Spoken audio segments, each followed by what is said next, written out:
আমার জন্মদিন। গতকাল ছিল মেয়ের বাবার জন্মদিন, অর্থাৎ আমার হাজবেন্ডের জন্মদিন।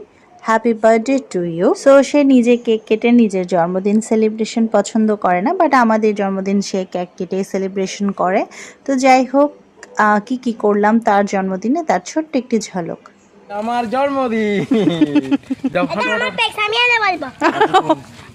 আমার বাবার জন্মদিন, তাই আমরা পূজা দিচ্ছি। আর সাথে কি উড়াবো? কবুতর। কবুতর কোথায়? কবুতর কই? প্যাকেটের ভিতরে। কবুতর। আর এই যে পূজা। তো কোথায় যাচ্ছি বলো? বুদ্ধি পিককে আমাদের বুদ্ধি পিককে বেশি কাটা হয়ে গেছে। আমি হাঁটবো কিভাবে? আমাদের বার্থডে ম্যান খুব সিম্পল সবকিছু পছন্দ করে, তাই তার জন্মদিনটাও খুব সিম্পলি সেলিব্রেশন করলাম কিছু ধর্মীয় রিচুয়াল মেনে। সকালবেলা উঠে আমরা আমাদের বাড়ির যে বোধি বৃক্ষটা আছে সেটাতে পূজা দিয়েছিলাম। তো আমরা অবশ্য ছোটোখাটোভাবে যদি কোনো কিছু সেলিব্রেশন করি, মূলত ধর্মীয়ভাবে হলে এখানেই চলে আসি।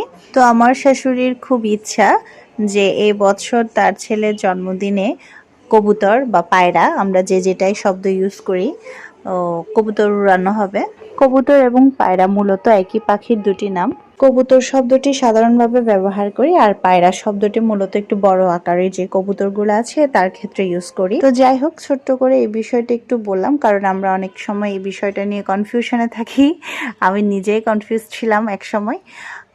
এখন আমার জেঠি শাশুড়ি কবুতরগুলো উড়ানোর সময় একটু তেল আর সিঁদুর দিয়ে দিচ্ছে, এটা নাকি একটা রিচুয়াল। এগুলো আসলে সবকিছুই আমাদের মনের বিশ্বাস। মূলত আমাদের মূল থিমটা ছিল একটা প্রাণীকে অবমুক্তকরণ, অর্থাৎ এই প্রাণীটা যেহেতু বন্দি অবস্থায় আছে, তাহলে নিশ্চয়ই কেউ না কেউ এই প্রাণীটাকে খেত।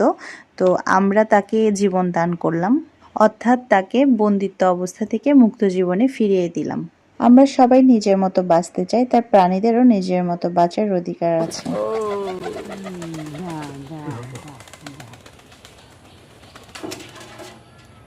পায়রাগুলো মুক্ত অবস্থায় ডানা ঝাপটানোর মাধ্যমে যে শব্দটা আমাদেরকে জানান দিল, তাতে বুঝলাম আজকের দিনে অত্যন্ত একটা পুণ্যকর্ম করেছি।